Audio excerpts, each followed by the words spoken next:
taking time out of your Memorial Day weekend to be here with us. We're excited tonight to hear from candidate for state representative. It's the 106th, correct? Correct. The 106th district. This is a pivotal year for us, especially here in Michigan. As you know, we have been under the siege of the Democrats for the last term, and it hasn't been pretty. We've seen a lot of legislation come out of Michigan that has been troublesome, and right now, today, we are waiting to see what happens with the budget for this year. There's a lot on the table, folks. I would be remiss if I did not mention that our biggest choice this year will be for President of the United States. We need Donald Trump, and we need men and women like him to run for office. So we're very blessed tonight to have Todd Smalenberg, who will be fielding some questions about his candidacy. And I think that's a good thing to get to know a candidate before you actually elect him. So without further ado, I am going to have Todd come up here to the microphone. I will stand here and ask him the questions. It's important that we get his voice on microphone here. Okay, Todd, you want to come up and give us a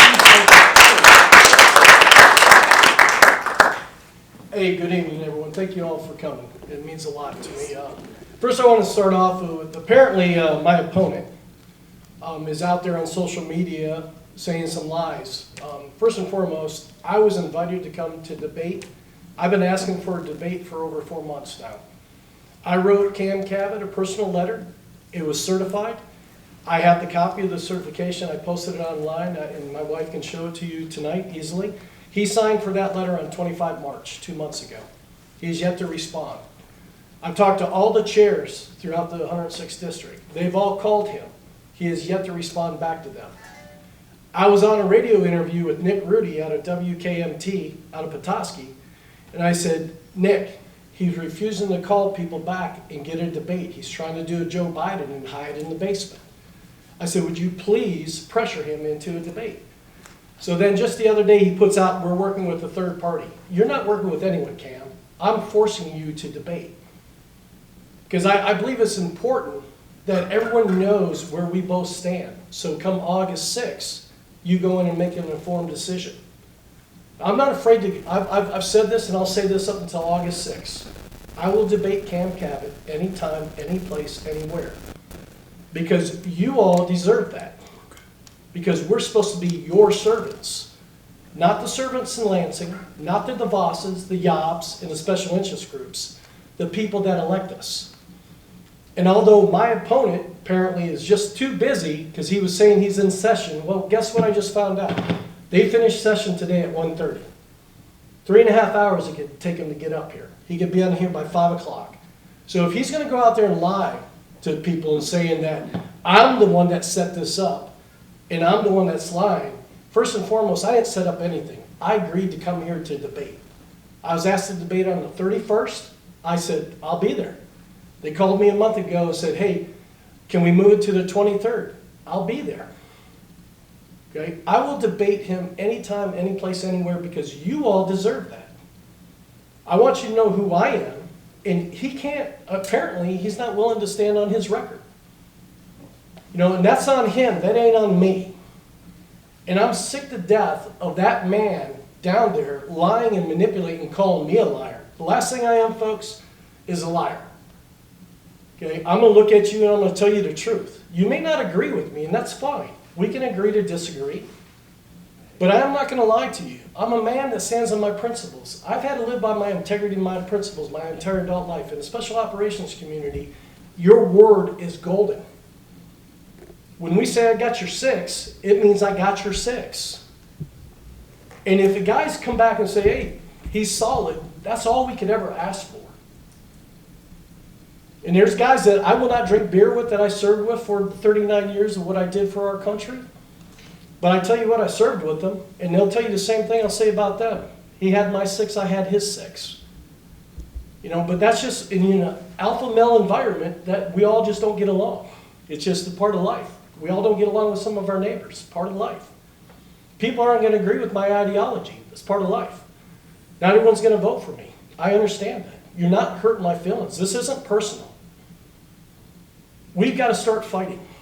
And one thing you know about me is I will not be kowtowed, I will not be intimidated, and I will fight. Because I've got 6 beautiful grandchildren, or I should say we have 6 beautiful grandchildren, because I will be chastised by my bride afterwards. But I'm here to fight for my grandkids, and your kids and your grandkids. Because they deserve that. We have to start fighting. We are losing, and we're the majority.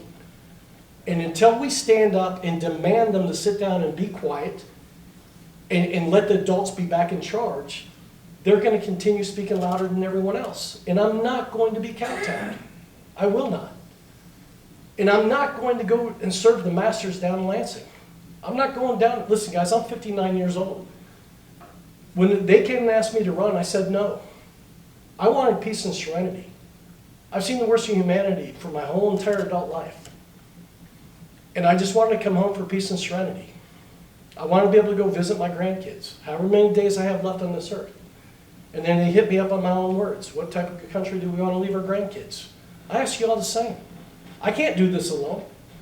We all have to fight. And I'm willing to do that. We may agree to disagree, and that's okay. You know what? There might be some things I do that you may not agree to. Please reach out to me. I will actually get back with you. You know? And so I'm here to answer questions. You can ask me the good, the bad, and the ugly, and I'll give you, I'm straight. What you see is what you get. You're not going to get me off my integrity.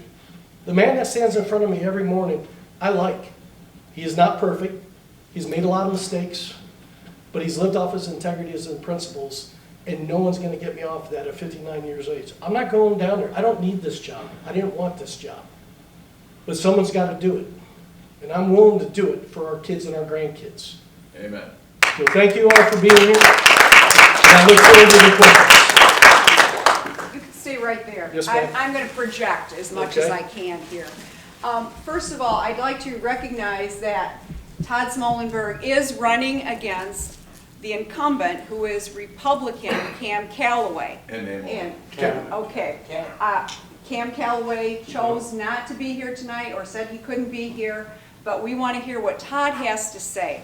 I understand this was his first term, and there are a lot of Republican primaries this year. So it is important that we hear from everyone, because this is a pivotal year.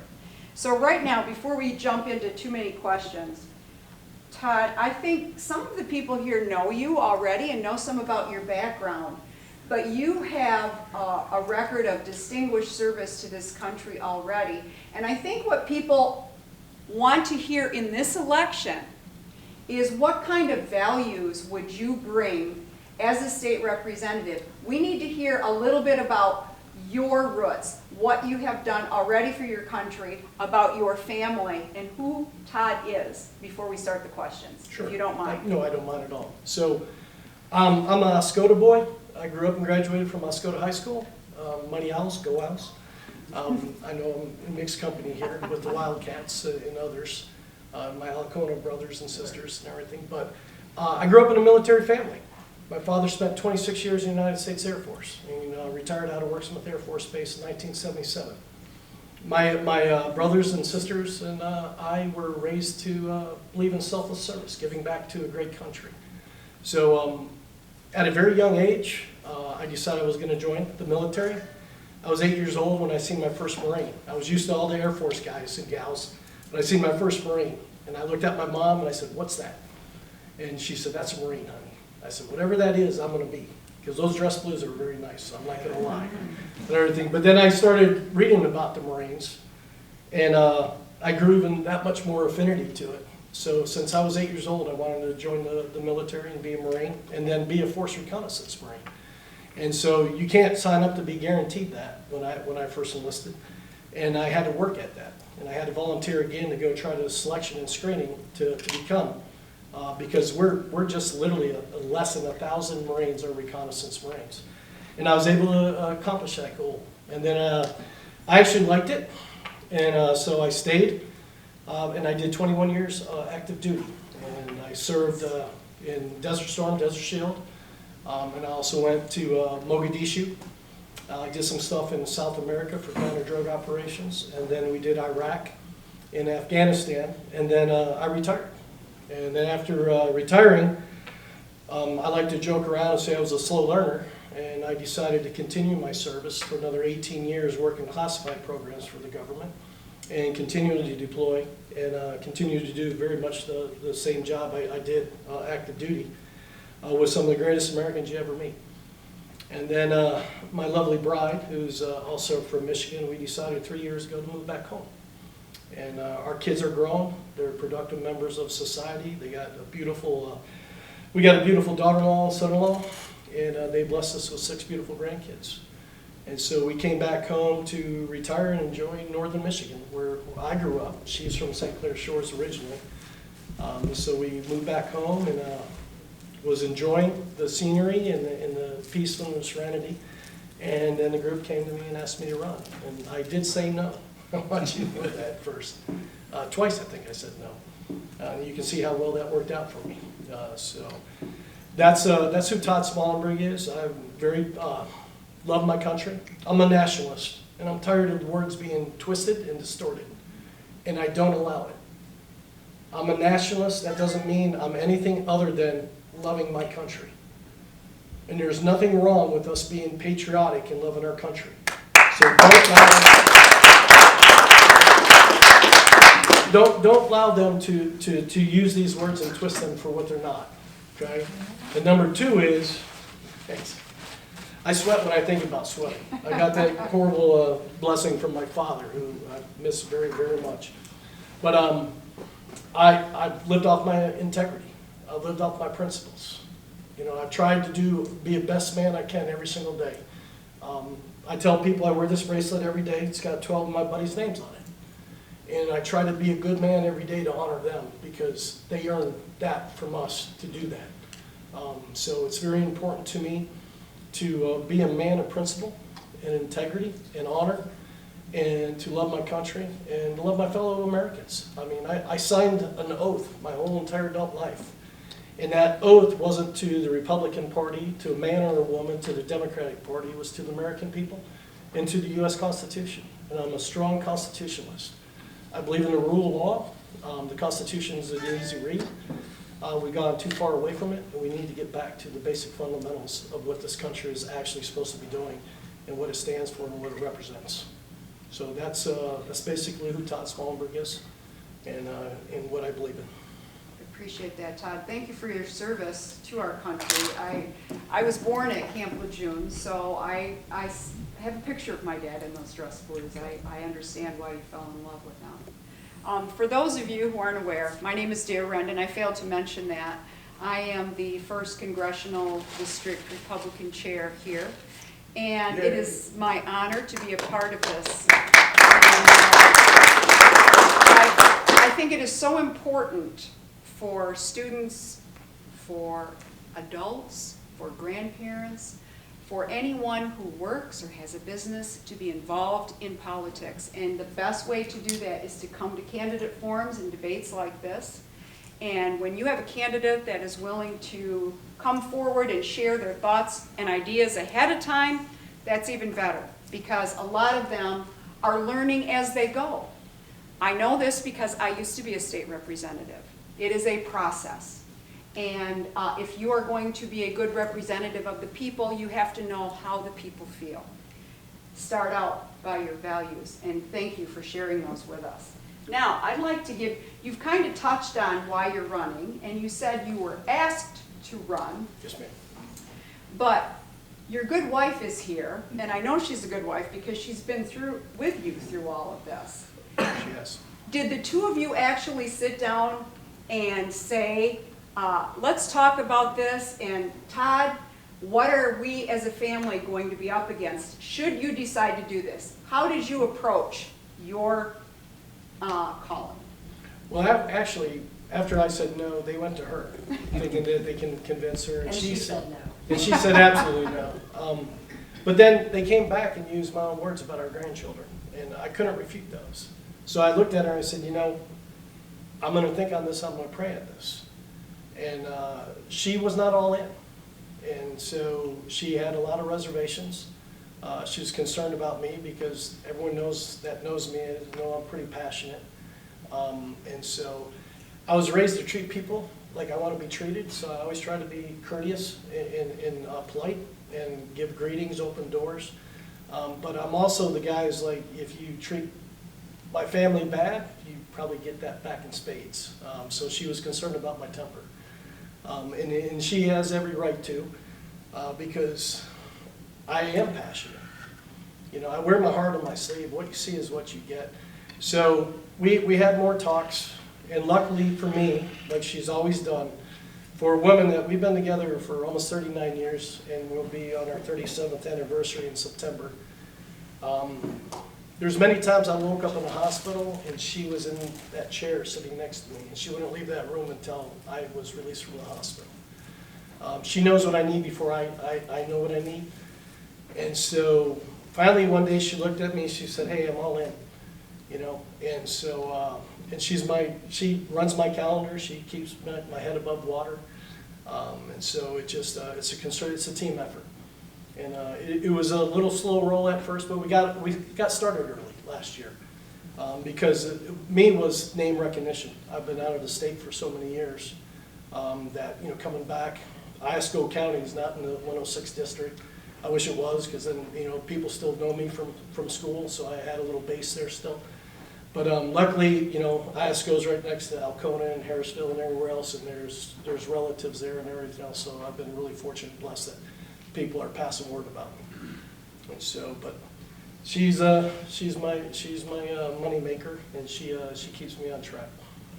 And I think we knew that because I have never been in an event where you were there that she wasn't right beside you, so that's good to know. You mentioned Iosco County. Wasn't this prior to redistricting? Was Iosco part of this particular district? I believe it was, if I'm not mistaken. Maybe I believe it was. Yeah. It was just with the redistricting and cutting in the counties and everything else, sometimes this doesn't make sense Right. how they do So things. we're all dealing with a lot of things with redistricting, and one of the things that and I just found this out because I'm on the ballot as a precinct delegate. I know many of you are precinct delegates. So my county clerk sent a ballot with my name printed on it, and I noticed that the person that was listed as my county commissioner is not the person in my district running for county commissioner. So I took it to the county clerk and I said, "This is wrong on the ballot that I just got." And she said, "Well, is your name spelled right?" And I said, "Yeah." And she said, "Well, that's all you need to worry about. You got one of 2 pages that you should have got the other page."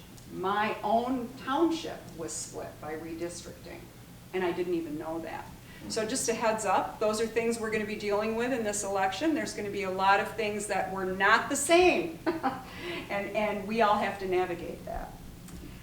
One of the biggest questions, and I think I probably know the answer, but for the sake of your audience here tonight, Todd, do you support Trump and his policies? I voted for Donald Trump the last 2 things. Unequivocally, his policies has showed us. You know, and I always tell people, don't always listen to what Donald Trump says. Look what he does.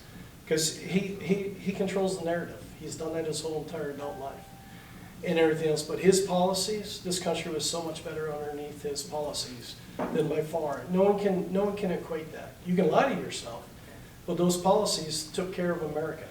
And what is wrong with America first? I'm sorry, but we need to start taking care of ourselves and our people than the rest of the world and people that are breaking down our doors every day. And you brought up America First. And America First is a term that we have heard more and more of these days. Would you consider yourself an America First candidate? I do, because I mean, I served this country. I didn't serve, you know, the globalist world. I served the United States of America. I believe in the United States of America. We are by far, hands down, the best country in the world. Every time I come home from overseas, and I've got a lot of time overseas, I thank God I was born American. On our worst days, we are so much better than the rest.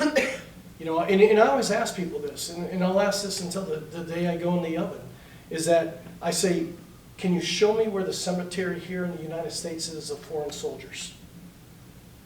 Can you take me to a cemetery here in the United States where it's named after foreign soldiers, that it's all foreign soldiers?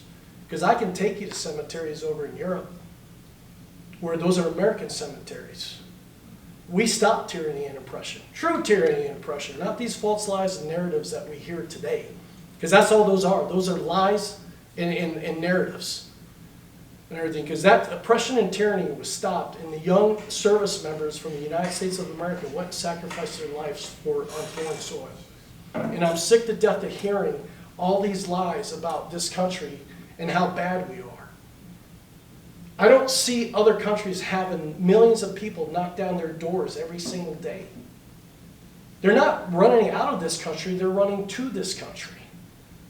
So these lies and narratives, we got to confront it, and we got to say enough. And let's stop using their words. Stop saying migrants and immigration. This has nothing to do with migrants and immigration. An alien is a non-U.S. person. If you enter this country illegally, you are an illegal alien. So stop saying migrants. Because that's when they're like, oh, you're anti-immigrant. No, I'm not. None of us are. That would be ludicrous to say we are. Because we're all immigrants. Test all of our blood. You can't even, people think they're one thing and they find out they're another. All of us are that way. But come to this country the legal way. So I'm sorry I digress. That's okay. I'll go down that rabbit hole. Because you just kind of did go down that rabbit hole. My next question is going to be, what is your particular stance on the illegal immigrant housing in Northeast Michigan? And this is predicated on the fact that the Whitmer administration is offering a $500 a month bonus to families who will house an illegal immigrant. And that's ludicrous, because we're seeing our fellow country members assaulted, raped, murdered, our police officers being assaulted, the Venezuelan gangs, MS-13, everything else that's going on throughout this country. We're seeing it, and they want to bring people in here that have not been vetted. Listen, folks, overseas, we've done what's called sensitive site exploitation and tactical site exploitation. We've done buccal swabs, retina scans, slap prints, roll, everything else. And it feeds into what is the FBI network called CODIS. Okay? Those people were nefarious people. And the reason we did all that, some people are like, oh, it's targeting. Yes, it did help our targeting. But the most important thing we did was to protect the homeland. We're having people come across that are being caught, that are on CODIS, that have popped. These are not good people. But the problem is the people that haven't been caught. So how many of them are on the watch list? We call it the Buell list, okay? That's the watch list. We've got so many here. The threat is here. It's not the question of if an attack's going to occur, it's when the attack occurs. Yeah. And we need to remember who's responsible for that attack. And it's not us. It's Joe Biden and the Democratic Party. Because this bipartisan bill did not fix the problem on the border. We need to enforce the laws on the books. We don't have an immigration problem. We have an enforcement problem. Because there's laws on the books that should be enforced right now today. That border should be shut. And I'm sorry, if you came here illegally, oh, we're going to break up families? Well, guess what? When someone commits a crime, they go to jail. We break up families. So that another false narrative needs to go out the door. We need to enforce our laws and make sure people come here the legal route. And then we welcome them with open arms. Assimilate. Roosevelt said it best, right? Assimilate, learn our laws, respect our laws, and assimilate and become Americans. Let's stop hyphenating. Let's just all be Americans. That'll solve a lot of our issues. So, but I'm for a secure border and the rule of law and enforcing the current laws on the books to make sure that we are not allowing people in this country illegally, especially those with nefarious acts, and we know they're there. And it's a shame because we're going to get Americans killed that have already been killed daily because of illegal aliens coming across our border. Don't forget, you put on your campgrounds downstate too.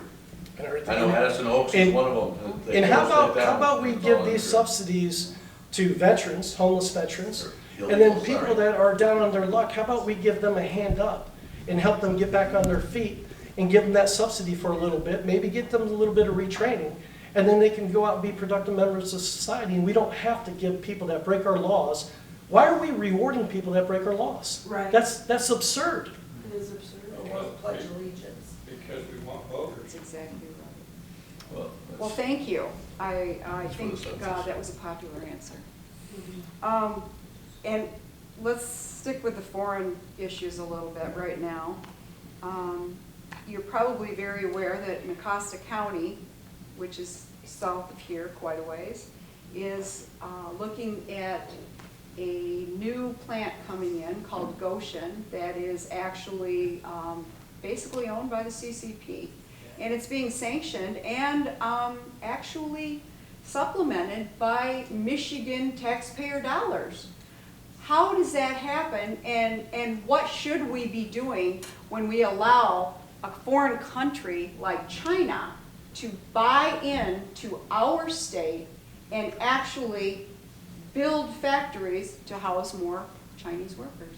Right. It's absurd. The CCP, I don't care what anyone says, for 39 years of my life, I have a top secret SCI. My SCI is because I've been off the program for 2 years now, so my SCI is not current, but my TS is, right? I've written white papers on China and what they're doing with their influence operations. We see their influence operations with academia, right, with Hollywood, with our elected officials, bought and paid for, with these influence operations that they're out there, they're buying up our property. Are we allowed to buy property in China? No. Then why do we allow it here?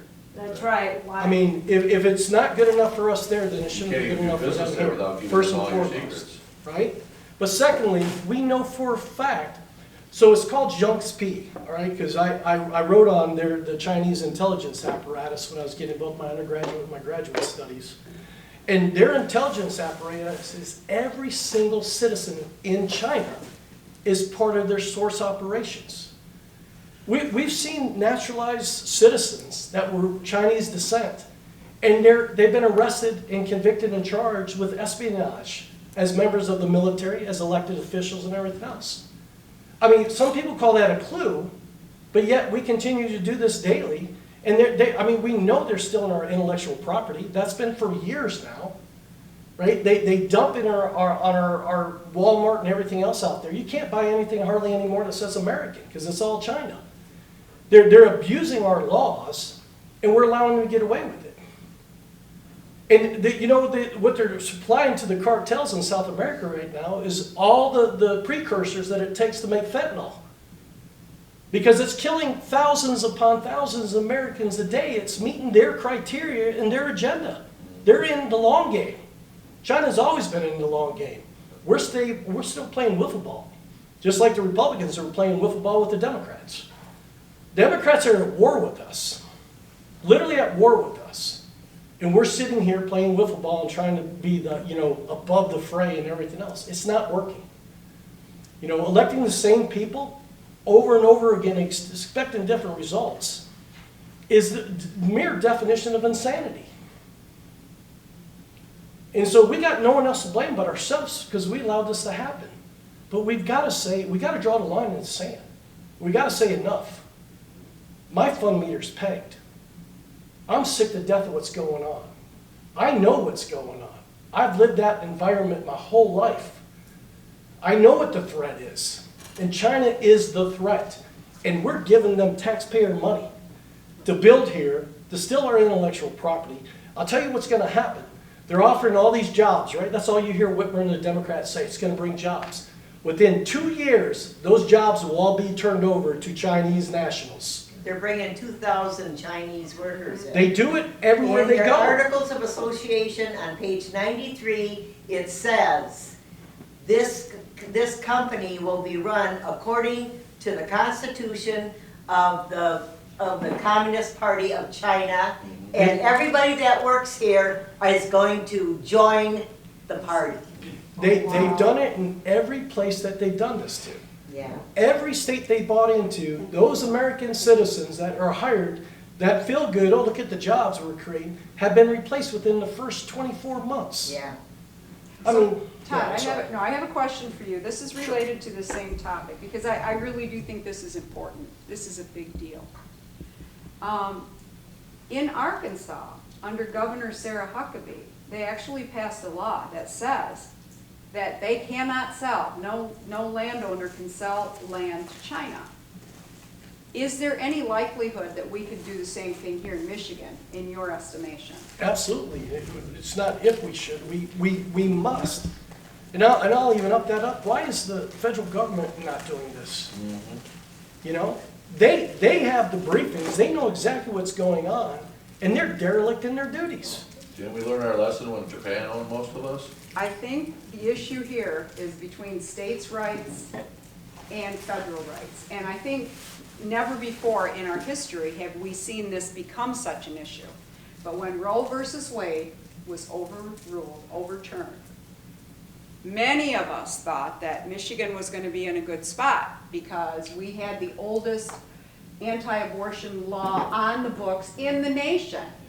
And little did we know that under a Democratic administration, things were going to change. And now we find ourselves in the totally opposite position because of the fact that the Republicans have been in the minority all of this last particular term. But going forward, do you think it's possible that we can bring back that abortion issue here in Michigan and make this once again a haven for pro-life? First and foremost, was Proposition 2, wasn't that, if I'm not mistaken, on the ballot? Reproductive rights. Right. Well, they like to say that, but it's late-term abortion. Up to birth. I'm sorry, that's barbaric. You know, it is murder, right? You remember in Virginia, the former governor sat there and he was a doctor. We'll keep the baby comfortable.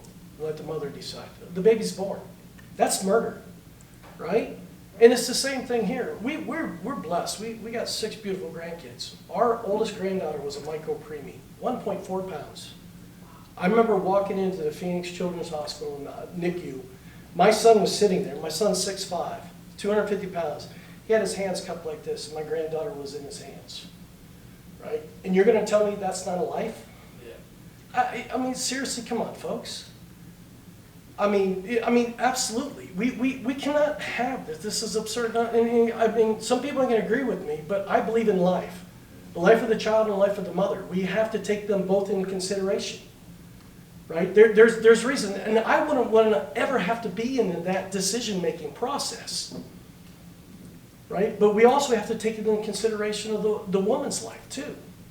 And we have to be able to take this divisive thing and come to terms and understand that, you know, we're never going to agree across the spectrum on this. This is going to be divisive and everything else. But you can't take a living human being and call this productive rights. You know, abortion shouldn't be for your morning after when you make a bad decision. Exactly. Right? I mean, let's all be grown-ups and really let's stop. And again, it's the verbiage that they use. Oh, reproductive rights. This isn't reproductive rights. This is taking a baby. It's defenseless. And you're ripping them from the womb up to birth. And you're bragging about that? You're sick and sadistic. Cut them up to pieces inside the You know, woman. I'm sorry, but we should. We need to curtail this. This is not a form of birth control. Right. And it shouldn't be. You know, there's other means of birth control that should be used and everything else across there for each and every, to their personal beliefs and their religion and everything else they believe. They can buy over-the-counter birth control now. Use the birth control. Don't have Our abortion. society is not the way it used to be. It's not. And when it comes to abortion and the rights of the unborn, Right to Life has been the premier group to offer their endorsement. And I know myself, when I ran as a candidate, Right to Life was the endorsement that everyone sought. I'm assuming that you have applied to Right to Life for their endorsement. I filled out for everyone that I've been getting. As you know, you get so many emails and so many surveys. And how have they responded to you? Well, I haven't gotten a lot of response back yet because I've been getting them, I have until like June 7th to finish all these surveys that have been sent to me. So I've done some phone interviews already. And so I answered my beliefs and what I believe in. And if you read my policies on my page, you see where I fall on the sanctity of life. I will always choose life. That's You know? admirable, and that stance, I feel, should be recognized by Right to Life. The reason I bring this up is because Right to Life has a policy. And if there is an incumbent, and that incumbent has the right to life endorsement. Right to Life will not endorse any other candidate, whether they fit the bill or not. And so I bring that up because oftentimes this becomes a stumbling block. Right to Life is a very powerful pro-life group. They do a lot of wonderful things. But in this respect, I believe they're wrong. I believe that every candidate who is sincere, as you are, and who believes in Right to Life should have that Right to Life endorsement. Whether you receive it or not, it is their policy. And there's a question from the audience. Would you like to Actually, it's actually to the audience, is the NRA does the same thing. Yes. Is they will endorse the incumbent regardless. So Right, yeah.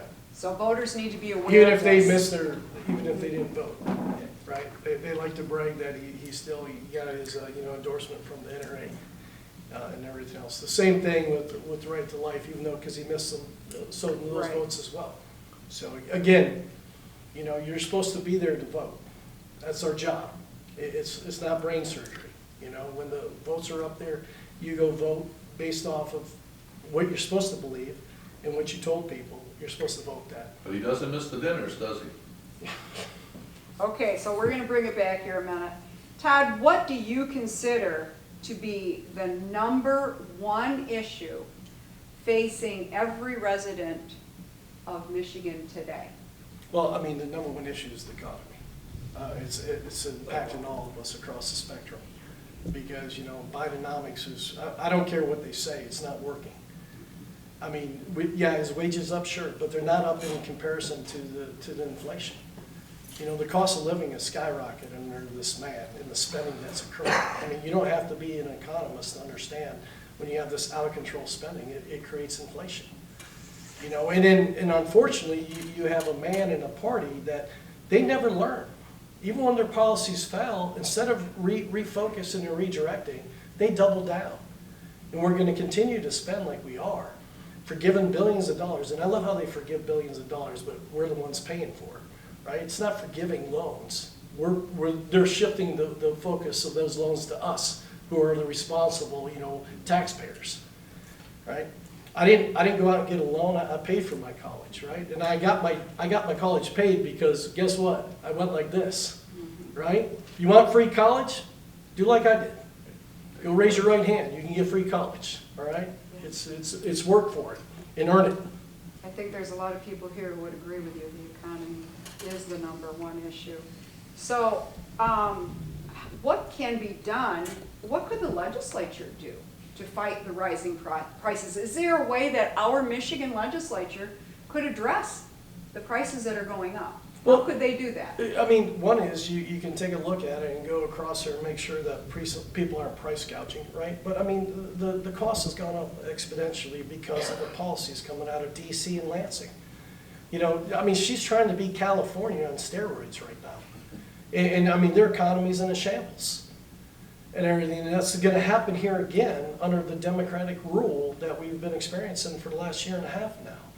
Is that we had a surplus going into this Congress, and they've already squandered it. We got water parks and all this other stuff that should have never been spent with the people's money, right? So how about we are fiscal responsible? We have to live in a budget. Why isn't Lansing in DC living in a budget? Otherwise I self-identify a multimillionaire, right? I'm going to go ahead and just start writing checks. I'm just going to go into a deficit spending, and I don't arrest me though, because it's just deficit spending. It's ludicrous what's going on. They're squandering our kids and our grandkids and their kids. This is falling on them. We're at $34 trillion in climbing, and we're continuing to spend. We're going to break. It's part of the plan. And so, it's just, we got to stop this and start being fiscally responsible. We used to be a party of being fiscally responsible, but everyone's just spending money like it's going out of style. I'm sorry, go ahead. On that same vein, since we're talking about prices and the economy being out of control, would you consider signing a no tax pledge? There is a group, and I got that questionnaire, and anyone who's run for public office probably got the same thing, and they want you to sign a no tax pledge. Would you sign that pledge? We're overtaxed as it is, and I've already did, and everything else, because I think we're overtaxed as a society as a whole. You know, every time we turn around, we're paying taxes on everything but you know, our ability to have a good, decent living anymore, right? And now they're talking about doing a mileage tax, right? I mean, how much money do you need? I mean, like, look at education. We're in the bottom 10% in the U.S., but we're like number 2 in the nation in spending for education.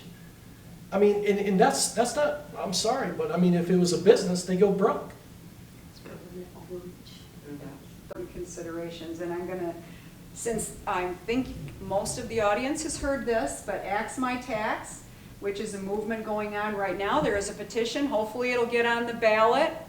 That is a movement to get rid of your property taxes.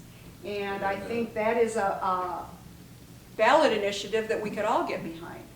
And I'm sure that's something that you support. We've seen abuse of that. Yes. People were $9 in arrears and they come and take their property. A gentleman lost his property for $9.38, if I'm not mistaken. It was like around that money. And it took him years. He had to go all the way through the Supreme Court, get the money that once they sold his property, they were keeping the money over more than the $9.38. It took him years to get his money recouped back, and it took the Supreme Court to say, you got to pay him. You get your $9.38, he gets the rest. But why are we allowing them to take our property that we've already paid for? Come on. That's right. That's ridiculous. That's right. You know, that's our property. We pay taxes on it. I own it. The government and the state does not. That's right. something the king would You do. know? I agree. Okay, I'm going to move on a little bit, different tangent, and go back to not so much to Trump right now, but to his border wall. Do you think that the United States needs to build that wall? Do I think that every nation should be able to protect their border? Absolutely. Does Mexico have a border wall in the southern portion of Mexico? They Yes. do. Every other nation has some types of barriers. This is our country. Absolutely. We need to do D, all of the above. Build a border wall, And, right? yeah. Use electronics and cameras and everything else that's out there that we've been using overseas to protect our borders of our bases that we're on from the nefarious actors from attacking us. Washington, D.C., they have a wall around the White House. The rich in academia and all these folks is they live in gated communities, but then they're telling us that we should open our borders. How about you do the same, right? It's ludicrous that we're not protecting our own borders. I would agree. Okay, so now we're coming back to Michigan here. And what do you think about Michigan's new gun laws that have recently been put into effect?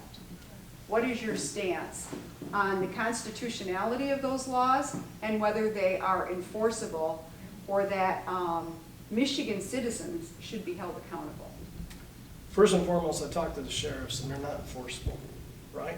It makes their job that much harder and it puts them in more danger, right? And then since when do we have to prove our innocence before our guilt, right? That's absurd. There was already laws on the books for high-risk individuals when it came to arms, right? But we're talking about common sense gun laws. I always love that word, common sense, right? Those two words. Because it's a niche to them. Because no one's had their door kicked in at 3 o'clock in the morning. Who's ever had to shoot a gun in anger and in self-defense? All right? If you haven't had your door kicked in at 3 o'clock in the morning, try to get into your gun safe, your lockbox, your cable lock, right? Your trigger guard. They're in your house assaulting your family and you. That's not common sense. Common sense is we don't make laws against inanimate objects. Common sense is we go after the criminals that conduct the nefarious acts with the weapon. It's federal law mandatory 5-year addition on the sentencing if you commit an act with a firearm. But why do our prosecutors and our judges dismiss those charges? And then 5 years down the road, they get kicked out of jail early because they were nonviolent criminals. And yet they use a gun in the commission of a crime. But we dismiss that. Right? We're endangering our citizens on a daily basis off of some false narrative of common sense gun laws. I want to go after the criminals and protect the law-abiding citizens. That's what I want to do. I want to make it so that when they go to jail, they stay in jail. right? They do their time. If you break the law, you do the time. It's not that hard. Now also, people make mistakes, right? And I'll be the first one to tell you I made mistakes. But you know what? We either are a rule of law nation or we're not. And I'm sorry, this defund the police and no cash bail, how's that working out for us? And yet they want to double down on this. And citizens are being raped, murdered, and assaulted daily. You can't go out of your house in cities. And yet they keep doubling down on this. And don't think that stuff's not going to come up here. It's going to affect us. It always does. Stuff that's going on federally affects states. Things that are going on in states affect the counties and districts. It's going to happen. We need the ability to protect ourselves. I'm a constitutionalist. I believe in the Second Amendment. That comma is there for a reason. The rights of the people shall not be infringed. Right? That means something. The Michigan Constitution is even more demanding on that, saying we will be armed. Right? So we should pass a law saying every household should have a firearm. Because back in the day, the founders, that's what it was. You had to have your firearms, 3 days of rations, a ball and ammo, right? So Tennessee thought about doing that. I'm all about making constitutional carry here in Michigan. And I'll be pushing that as soon as I get up to down to Lansing to push that. Because we have a right to defend ourselves and our property and our homes. I know it's not a property state here, but you know what? You come into my house at 2 or 3 o'clock in the morning. Don't worry about the dog. Don't worry about the police. Worry about me. I have the training, and it's not going to be a good night for you. All right? Don't break into my house. It's that simple. Don't try to come and assault my family. It's that simple. And it goes for every single one of you. We all have a right to protect ourselves, our life, and our liberty, and our family, and our loved ones. And I will demand that. Thank you. The next question has to do with education. You have made it clear in several of your answers that you are a firm constitutionalist. And I think that's very important. But a lot of our young people have had very little exposure to the Constitution, and indeed even our young adults as well have not had that exposure, because our schools are not teaching it the way they used to. And in fact, our schools seem to have shifted a lot of their curriculums towards social issues and gender studies and even drag queen shows. What would you do to improve public education here in Michigan? How would you fix it? One is I believe in school choice. Parents can decide where their children go first and foremost, right? We should not be mandating, because that parent is responsible for the child, not the school. Until I start seeing them paying for their clothing, for their insurance, for their food, and for things over their head, that child doesn't belong to anyone but the parents. That's right. Right? And the parents get to decide where they go, and that money is tied to the child. So unequivocally, there should be voucher programs. If the parents want it, there should be voucher programs per child to where the parents want to send their child to, regardless of institution. Right? And then 2 is we need to get back to the core tenets of education. It's important that we get back, because right now we know that our reading and math has fallen so far behind because of COVID. And we're pushing these social engineering policies right now that have nothing to do with core tenets of education. We should get back to just basics, reading, writing, and math right now for the next 2 years from K to 5. So we get them caught back up, right? The former Secretary of Education under George Bush, he came up not too long ago, probably about 4 or 5 months ago, and he said the same thing, and I agree wholeheartedly with his statement. Go back to the core tenets, and then also we need to bring back civics. All right, we need to be able to have good citizens, because if you don't have good citizens, you're getting what we're paying for right now. We're seeing what's in the higher institutions of learning, right? It's really working out for us, isn't it? And everything else. So it's absurd that this is happening. I can fix our higher education overnight. It's real easy, right? You've got a bunch of socialist Marxists pushing socialism and Marxism on a daily basis to our kids. And you know what? We should cut it. Tuition costs are too high. And we're going to fix it. You know how we're going to fix it? Because it's the greater good, right? Why are you getting 6 figures as a professor? Right. In administration, why are you getting millions? We're going to cut everyone's pay by 50%. Watch them embrace capitalism the next day. Right? Because this is absurd that this is being pushed on the kids. You know what their experience is? They went from the back of the classroom to the front of the classroom and they read a book on socialism and Marxism. And now they're spreading that to our kids. And I can give you historical facts where socialism and Marxism does not work. The latest being Venezuela.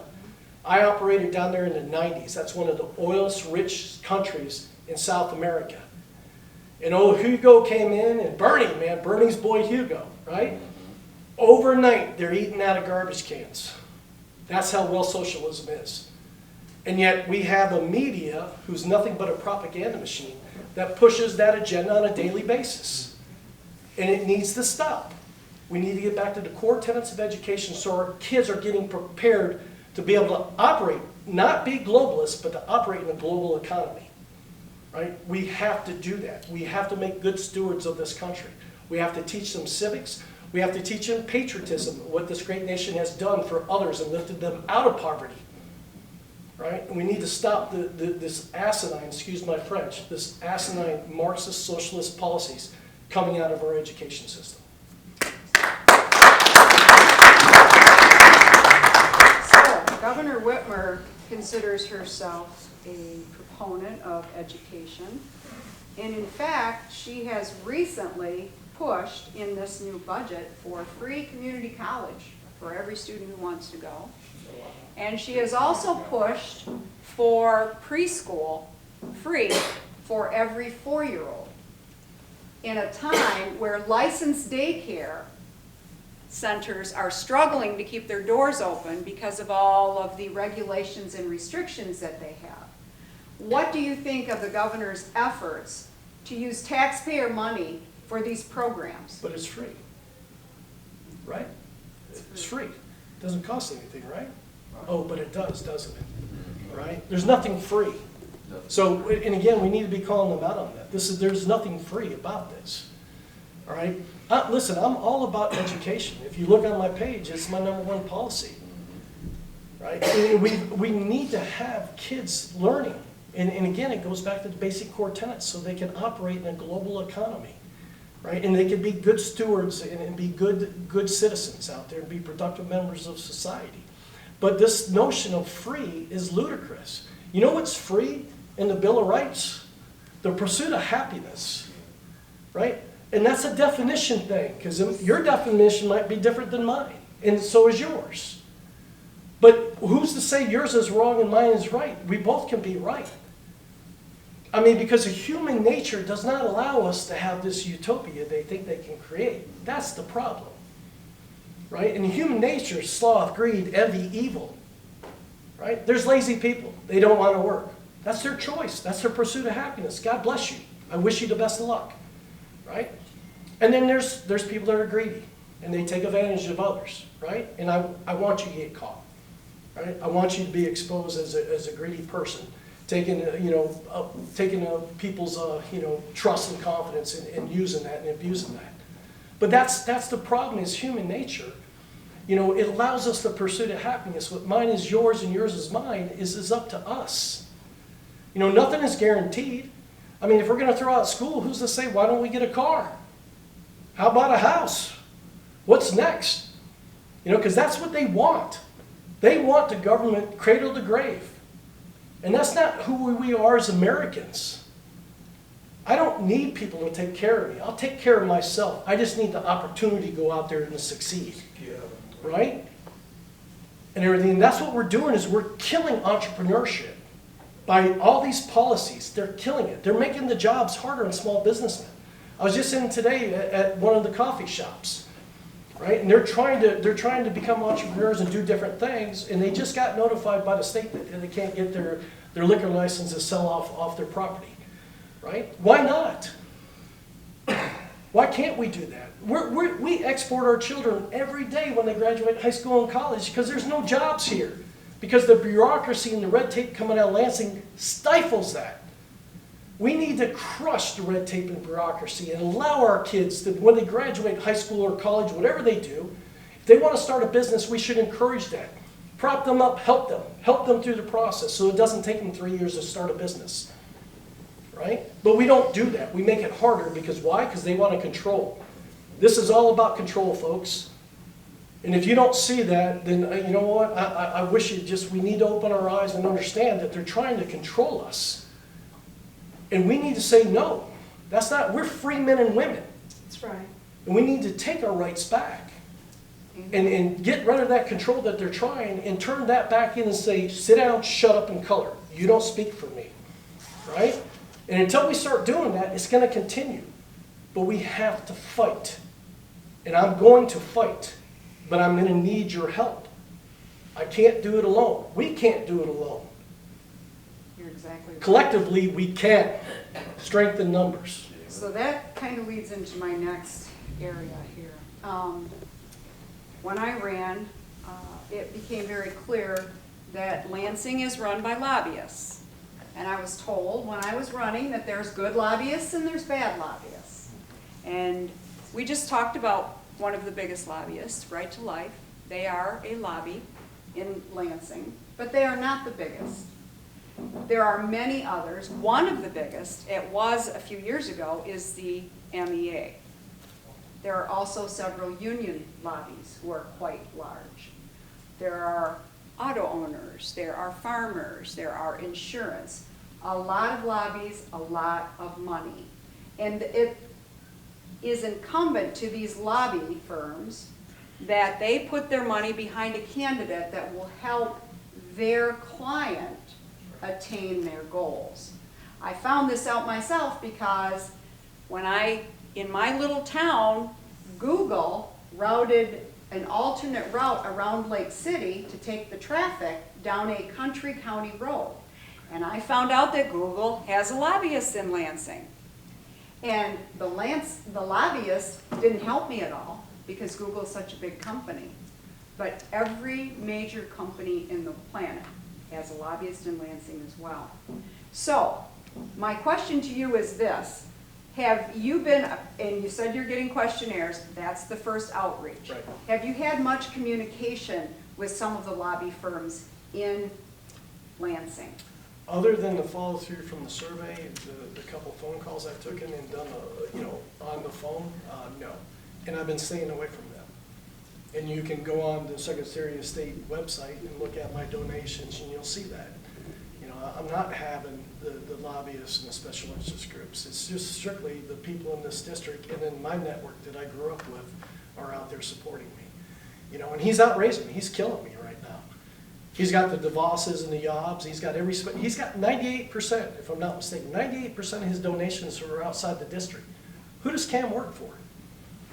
Because it's not us. Not us. Matt Hall. Right? There's another guy with a worse voting record than Cam Cabot is Matt Hall. And he's the minority speaker. It's a sad state of affair, folks. Again, I'm in the win. I don't do anything. My father always looked at me and said, son, if you can do something, do not do it half, you know what. And I don't. I'm in this to win it. And I'm going to beat him, but I cannot do it alone because they are crushing me on donations badly. And they're putting out mailers almost on a weekly basis right now. And they're lying about his voting record. And I'm sorry, go to rescuemichigan.org and look at Cam Cabot's voting record. He is not voting for us. He is voting for the lobbyists and special interest group. And I will not be bought and paid. I've lived my life off of my integrity and my principles. And you're not going to get me in Lansing. I probably won't be a popular guy. And that's okay. I don't think you're asking me to go down to Lansing and be a popular guy. You're asking me to fight. I'm telling you I'm going to fight, and that's what I'm going to do. And I'm not going down to make friends. So I'm not going to be bought and paid for. I don't want this job. I don't need this job. I make a good enough payment from my military service and everything else that I've done in my career. So what lobby groups would you be open to having support you, Todd? The Constitution, the rule of law. It's not hard. I'm gonna, if they come to me, I'll listen to anyone. I'll talk to anyone. I've had Democrats say, "Oh, you don't want to talk to me." Sure, I do. Okay. I didn't take an oath of office to the Republican Party. I took it to the American people. I'll talk to you. I've had people from Grand Rapids. "Oh, no, you don't want to talk to me." Sure, I do. And literally, I had a sign on my door, and this gentleman walked by, and some of you have heard this story, and he's like, they gave a little kind of scowl, and I put down my window, and I say, "Hey, you got any questions?" Oh, you don't want to talk to us, we're from Grand Rapids. Sure I do, right? And we start talking, and his wife, man, went right to Trump. I'm like, ma'am, I'm not even discussing Donald Trump right now, I'm talking about me, right? And all of a sudden, after about 5 minutes, the gentleman looks at me and goes, you know, you sound like a really fine young man. Maybe you should run for office. I was like, y'all see my truck, right? It's like, thank you, sir, I think I might do that, right? But I'll talk to people. I'll listen to what they have to say. If it lines up with my principles and my ideology and my beliefs, I'll work with you. I'll work across the aisle if you want to follow the Constitution. I'm going to build my team. I'm going to go down and learn the processes. I'm a fast learner. I open this, and I open this, and I shut this. And I'm going to watch and listen. And once I'm ready, then I'll make my move. And I'll start building my caucus of people like-minded. And we'll start getting things done. Everything else. So I'm not adverse to talking to anyone, but it doesn't mean you're going to get me to come off my ideology and my principles and my integrity. So primarily your main sponsor right now, for your main source of revenue for your campaign is through what? Is my donations from the people that I'm trying to gain their trust and support to go serve down in Lansing. So we consider that a grassroots candidate, okay? 100%.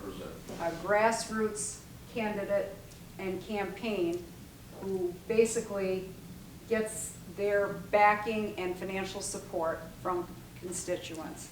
And grassroots candidates are hardworking people.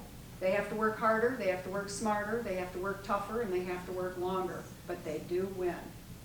And so when you have a good grassroots candidate, it's imperative that you get behind him and sponsor him. And I got a great team behind me doing things and helping me and getting me across the finish line. And I'm fortunate and blessed that so many people are out there knocking doors for me, setting up meetings and greets, meet and greets and everything else to help me get across the line, and I appreciate So them. what are you doing for, besides forums like this and events, are you actually out knocking doors? Yep, we've been knocking doors. We started at the north end of town, we work our way south, right? And again, I've been really fortunate and blessed that I've got a group out there knocking doors for me on a daily basis. And then I get my sheets and I got my follow-ups and I got to go hit all these. I've got a stack of people I got to go back and hit and introduce myself personally. So we're just knocking doors. And door knocking is an important part of any campaign. Any campaign. If you're knocking doors, I don't care if you're running for sheriff, I don't care if you're running for county commissioner, knocking doors is important. And so there isn't anybody who gets in this political machine without doing that. And one of the reasons it is so important is because you're meeting the people face to face. And I'm guessing by now, if you've knocked enough doors, there's got to be one thing that people are telling you that seems to be the top question in their minds. What would that be in your voters that you're running into here in this district? Well, you know, there's no cookie cutter approach. I mean, each district, each county is different, each township is different. So, I mean, and this is an unfortunate thing, but apathy is set in with people. I mean, there's people that don't even know who the state, representative is. So, because they'll tell you what the federal issues are, but they don't even really, some people don't even know the state issues or the state representatives, state senators. So I deal with that at times because I've had people like, well, who is the state rep? I'm like, Cam Cabot, right? Oh, I don't know, right? And I'm like, okay, so, and what is your beliefs, what are your strong points, what's your concerns, right? Because I've been on a listening tour for the last year, and I go into everyone's like, hey, what are your concerns? What is your top concerns? What's the issues that you're dealing with? And how, for me as your representative, how can I assist that, right? And so each county was different, each township's different, and the economy, like we already talked about, is the biggest issue. And people are sick and tired of sending people down to Lansing and DC and saying they're going to do one thing and they do the opposite. That's probably really what I hear a lot from people. They're so fed up with these people that promise they're going to do something and do the complete opposite. Because politics is such a cesspool. It truly is. It just, and I knew that going in. We lived in Northern Virginia for almost 9 years. I worked interagency. And you want to talk about a machine is Washington DC, and working interagency, you deal with all of that cesspool. You know, so everyone's like, oh, you're gonna go down to Lansing. I'm like, man, I lived in Northern Virginia and worked DC for many years. I get it, I understand it, right? But people are just fed up with, they're doing corruption in our face. They're not even hiding it anymore. That's the sad part. And we're sitting here letting them get away with these lies and innuendos right to our faces. I mean, it's just like, when do we say enough? You know, I mean, you sit down, shut up, and color, because you don't represent us. A representative, you go into Webster's dictionary, it's not a hard read, right? Basically what it breaks down, we're servants. We serve the people that elect us to go down we're a representative government, right? We're not a democracy. We've never been a full-blown democracy. Our founders warned against that. We're a constitutional republic. Right in the pledge. Right? Based off a Republican form of government. Those are not a democratic form of government. You hear these lies every single day. We got to stop. And it goes back to education, making sure our kids understand that. The First Amendment is not separation of church and state. But that's what the kids will tell you, because that's what they're being taught. It has nothing to do with that. Jefferson's words to the Baptist church was ensuring them they would not be persecuted. That's what his letter was all about. Right? I believe William and Mary is not a religious school that Jefferson formed. No, that's just me. Right? Let's learn the facts of the history of this country. Read our founding fathers' words. It's not hard. We need to get back to the basics. You know, in the military, we hated to hear that. Got to get back to the basics, right? Basic offensive, defensive tactics, right? Let's get back to the basics. We're like, oh, here we go again. But you know what? We mastered the basics. We need to get back to the basics and teach our children that, so we master the basics. And we have productive members of society go out there. So until we fix our education system, we're not going to fix anything else. Because it'll be every 2 to 4 years. It'll be the cycle. We fix the education system, we can fix election integrity. We can fix the bureaucracy and the red tape. We can start knocking those walls down, but we got to fix education first. And we got to take these socialist Marxists out of it and start teaching the basic core tenets of education. And we got to get back to the basics. How confident are you in the safety and security of our election this year? I helped set up processes in Iraq and Afghanistan, and I trust those processes better than I do here in the United States. We've seen things with our own eyes. I'm not saying Donald Trump won. I'm not saying Joe Biden won. What I'm saying is we know for a fact, we've seen it. They've been indicted, they've been charged, they've been convicted, and they've been sentenced. We know fraud has occurred. Right? We've seen things with our own eyes. Boxes being pulled out from under the tables. We haven't been told what it was. We now know that in 2020, there was over 12,000 fraudulent registration forms. The FBI is not releasing that from the FOIA requests.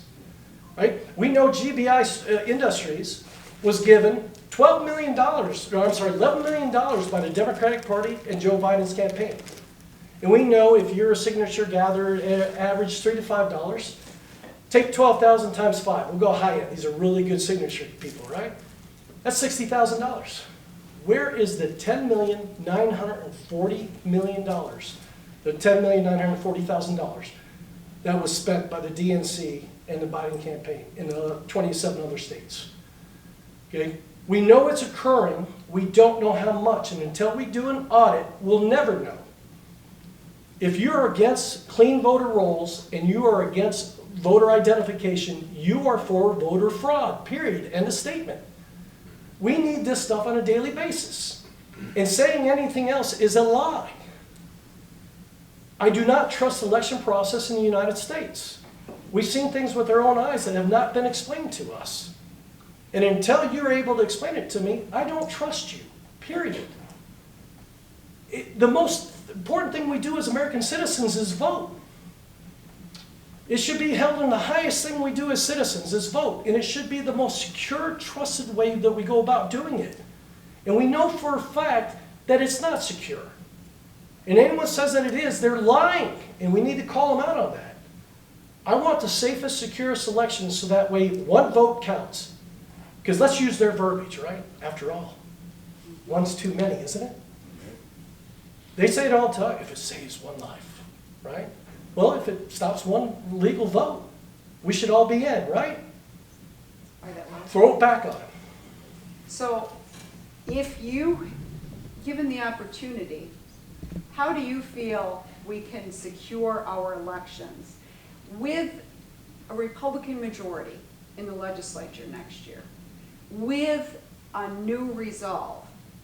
How would you see the legislature in Michigan, because we know the legislature has all authority for elections, how would you see the legislature crafting together a future election to make sure that our elections remain safe and secure?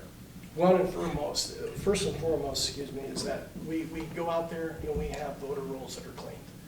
We ensure that across the spectrum. Every single one of the county clerks. You have to get rid of Eric. What's that? You have to get rid of the Eric system. Yes.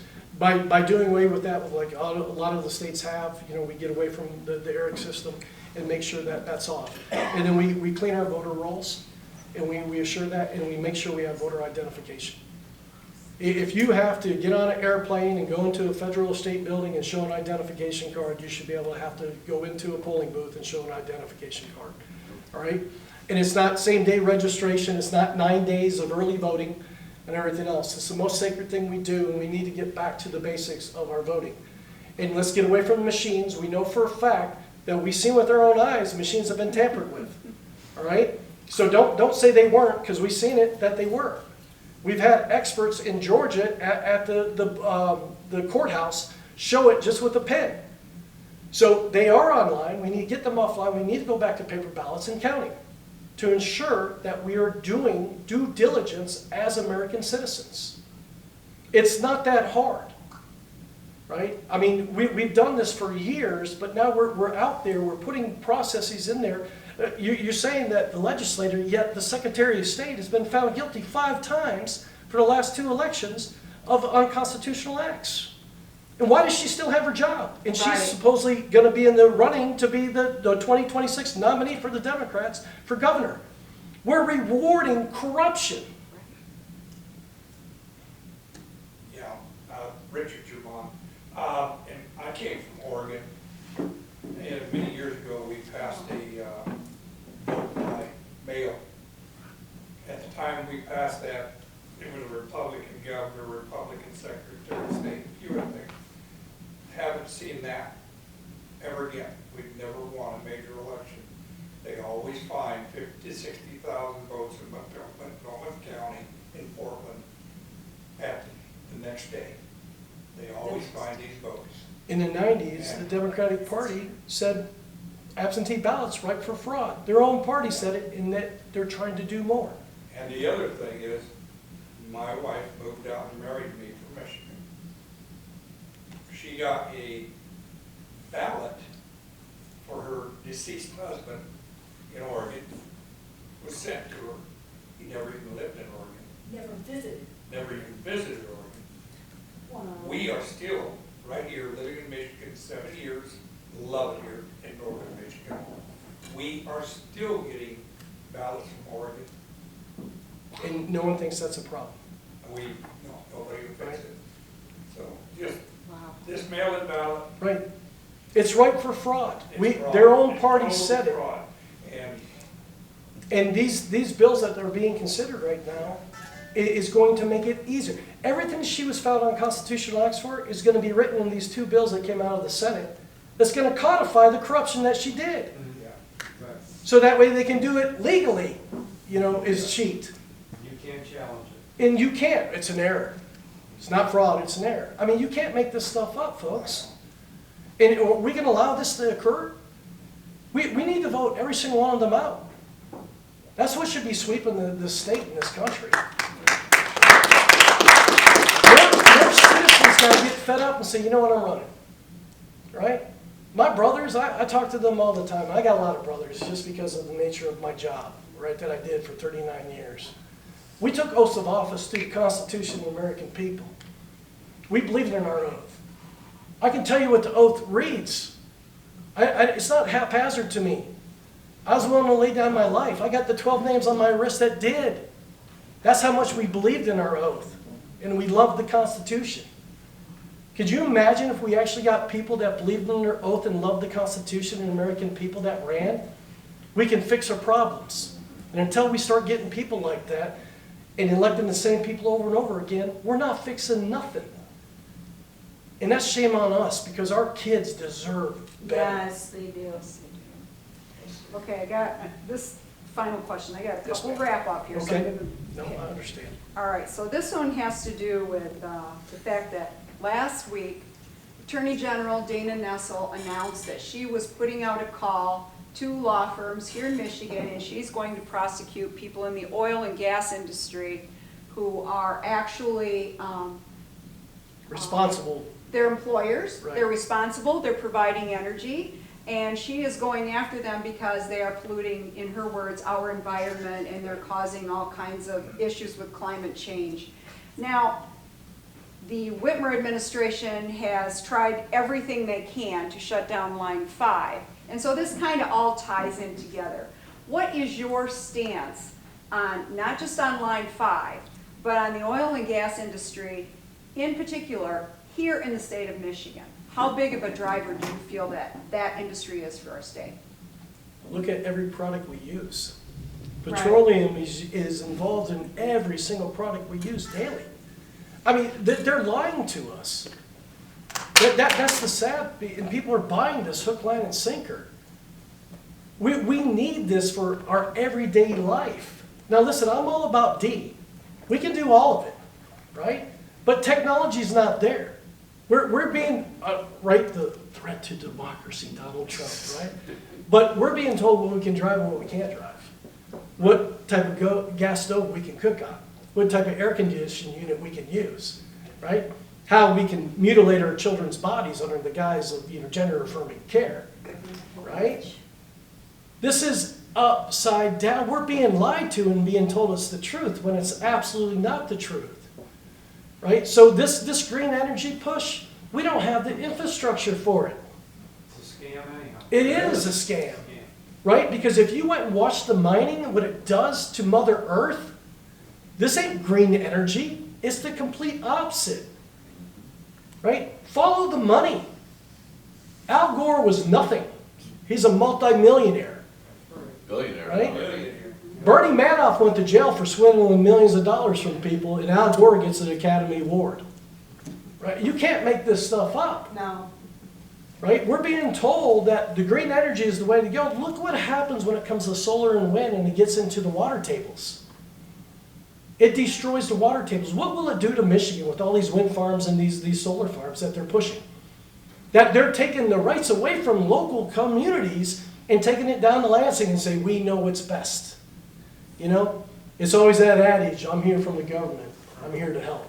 I worked for the government for 39 years of my life. I'll run away, right? I trust it as far as I can throw it. Because I've seen the corruption in the cesspool. And I know what's going on. If you guys knew what was going on behind the scenes in the classified realm and everything else, you wouldn't sleep. It's absolutely corrupt, and it's not in our best interest. Right? And this green energy push is all about the money, and we're destroying our economy and our children's future off of lies. We can do everything, but we can do it in a reasonable way that takes care of Mother Earth. I believe in being a conservationist. I love northern Michigan. I came back up here. I came up here for the scenery of the beautiful scenery here in northern Michigan. Not down in the cities with the plants and everything else. I want Mother Earth to be safe. But we can do all the above. We can have clean air and water and be responsible stewards of our environment. But we don't have to destroy our economy and our children's future under these lies and innuendos. It's got to stop. It's just got to stop. Okay, Todd, I got a couple of, first of all, I'd like you to think of something we talked a little bit about your opponent tonight, Representative Callaway. So is there something about Representative Callaway and his stance on certain things that you respect, that you could agree with? So Cam Cabot's, stance, no, it's okay. I want to make sure, the constituents know, because come August, I don't want to say, where's Callaway? I'm not voting for this guy, Vote for Smalenberg, 1LBERG, right? It's real easy.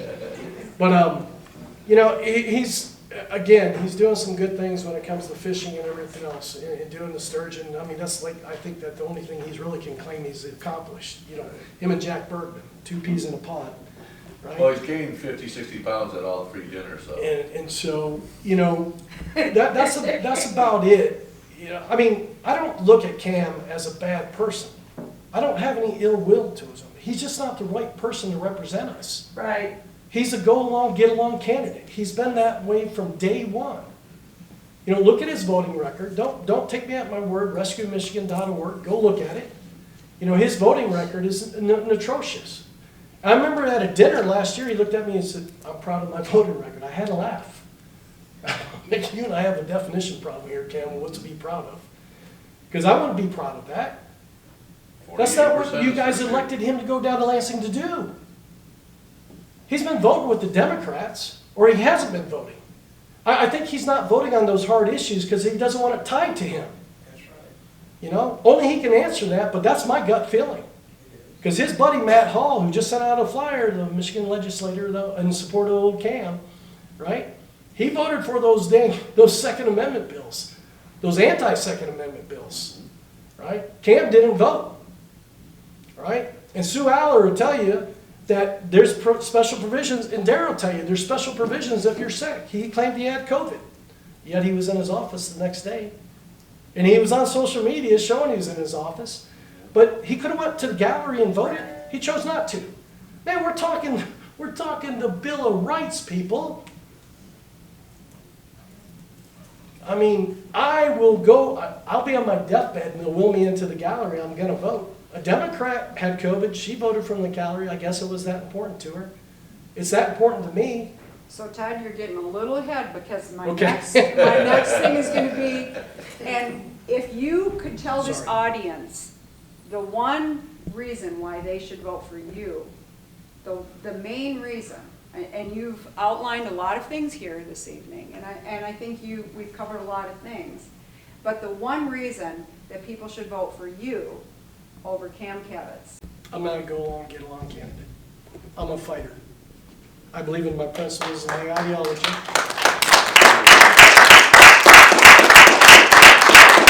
I'm not going to go down there to appease the lobbyists and special interests and the establishment and vote the way they want me to vote. I'm going to vote the way I believe in for the people that have elected me to represent them, and I'll go down there and fight for them. I'm not here I don't need the perks, okay? And he said that. He likes the perks. Yeah, he loves them. They sent him to Israel. I've been to Israel a couple times. I don't need to go. I'm tired of going overseas. I really, truly am. 39 years, 7 years in combat. I had to add that up because I always asked how many years in combat. I was like, I don't know, a lot. But I added it up finally one day, 7 years in combat. If I never leave the shores of the United States again, I'm good. I'm happy, I'm content. I love this country. We have the greatest country in the world. Yes. And I'm not here for myself. I'm here for my grandkids and your kids and your grandkids. They deserve the better tomorrow. I want them to grow up like we did. Okay? I don't want the socialist Marxist agenda that they're pushing to my grandkids. My dying breath, I will fight this. So that way my grandkids grow up and understand what true freedom and what the beautiful part about America is. And I want to make sure you all understand that your kids and grandkids deserve that too. And I'm willing to go fight for that, and I'm going to fight for that. I'm not here to go down there and make friends. Okay? I'm here to be a fighter and stand up for what's right in the Constitution and American people. I love this people. I don't care what your ideology is. I really don't. I don't care who you sleep with that night. I don't. It doesn't impact me. Okay? Because when we walk out the door every single day, we're Americans. Stop hyphenating being American. Just be an American. Be proud of being American. Be a nationalist. There's nothing wrong with loving your country. Stand up and fight for what you believe in. I'm gonna do that for you if you decide to send me down to Lansing. So that's who I am and what's different between Cam and I. I'm not there to go along, to get along, I'm gonna fight. Okay. I'm going to ask you to give us a closing statement, but before you do, what I'd like you to do is kind of give us a short closing statement, and then I'm going to let you get down and get a drink of water. Okay. And then I'm going to talk a minute, and is there any, and I'll call out Yeah, absolutely. another candidate, and then I'll have him come back up, and you can ask him questions pertaining to any of the things that we talked about tonight, or perhaps something that didn't get touched on. There are so many things going on right now in our country and in the state of Michigan. This is your opportunity to find out how Todd would handle them. Okay? So go Guys, ahead. I'm not gonna regurgitate. I stand on my words. What I've told you here tonight is who I am as a man, as a person, as an American. If you want someone to fight for you, I'm your guy. If you want to continue with the madness that's going on in Lansing, then don't vote for me. Okay? I know I'm not going to be everyone's cup of tea, but if you want someone to fight for you and your kids and your grandkids, Todd Smalenberg. Simple as that. Come August 6th, check that box. You know, don't Cam Calloway, Cam Cabot, whatever starts with a C, don't worry about it. Go with Todd Smalenberg and you'll be good. So, thank you.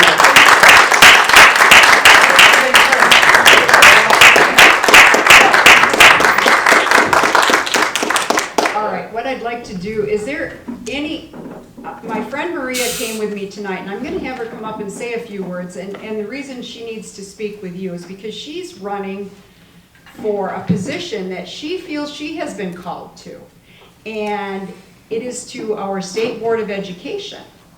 And so what I would like to do is introduce you to Maria Gergrich, and I'm going to have her come up and tell you a little bit about her journey and why she's here. And in a few minutes, when she's finished, you can maybe ask her a question, but we're going to bring Todd back up, okay? Thank you, dear. Hello, my name is Maria Gergrich, and I really enjoyed, Todd, hearing your speech, because to me it reminds me Michigan first, and government overreach has definitely been happening. And many people sit and watch the TV and are memorized by fake news. And they've been memorized by things that we are just going along with what they're saying to us. And somebody has to step up and be the change. I am a grandmother of 20 grandchildren under the age of 14 and down to a year. And my youngest daughter is pregnant, so we have one extra one on the way. Praise the Lord, a granddaughter. And no, I did not start at 5. I got married started at 20 actually, but my kids just chose to believe what the word says: be fruitful and multiply. It's about families, right? Because that's the mandate that God gave when He created family. Because when He created Adam and Eve, not the alphabet, He created Adam and Eve and walked them down the aisle, and it was male and female, just two. And then He said, be fruitful and multiply. So when He gave the garden, He gave it to humanity to take care of. That's what we're called to do. Take care of the garden of our community, the garden of this earth, and take care of what God has given us to steward over. So I'm running for the reason of I do not like the government overreach with my children and my grandchildren. I do not like the things that they are standing up and saying that they are going to teach the children. From back, when you go back to the turn of the century, John Dewey, who was at the turn of the century, began to think of these schools that they wanted to be like Russians' school system and all other socialism and Marxism ideas. They wanted to turn around and make sure that our schools in the United States of America would teach the children not to ever read, not to learn things. But you see, that wasn't the original intent for public schools. The original intent, which was done by Benjamin Rush, one of the founding fathers, was for the purpose of that every child should have free education. The textbook was their Bible. Children from the age of first grade, second grade, and kindergarten learn to memorize chapters of the Bible. And in 1962 and in 1963, when Marilyn O'Hare decided to ask that the Bibles be kicked out of schools and that the children no longer pray in schools, when we asked God to get out of our school systems, we invited a spirit of deception into the schools. And this has not happened just overnight. People just said nothing about it. History has been taught to our children. It's not the same history you learned. It's not the same history I learned. We never learned, and they've never taught it in the schools, about Hitler. And they never talked about the true history of America. They've only taught that Indians have been on a rampage, which I am indigenous to this nation. My ancestors were here before any other nation that we hosted that came here to this nation. This is why I'm running, because this is more of a personal matter as well. As the indigenous children, there was Carlisle schools all over the United States of America, which was instituted by General Pratt, which was creating the children, and it lies to the indigenous people, trying to make Indians human because we weren't considered human. And they would take the children from the age of 4 to 14 and put them in these residential schools and say, let me help you become human in the name of Jesus. And they were, the children were sexually molested and sodomized, the little boys and the little girls. The girls were sterilized not to reproduce children. Okay, this is an atrocity that happened to the indigenous people that nobody talks about. The reason the Indians were standing up and fighting back was because their families were being violated. Okay, so a lot of these things that is now happening now, they're not cutting our hair off. They're not cutting the hair off of the Indian children. They're not stripping them of their culture. They're not doing that anymore. But now they're saying if we can do it to the children by helping them mutilate their bodies. Now, this is a personal thing to me. And that my grandchildren motivated me.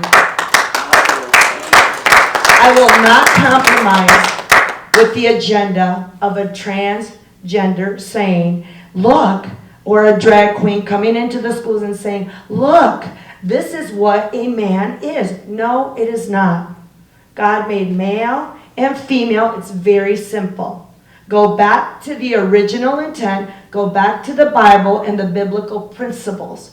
And if we can get God back in the schools, because we asked him to get out, if we invite him back, our nation can turn around. Michigan first, as far as I'm concerned. My grandchildren and my children's children deserve the truth.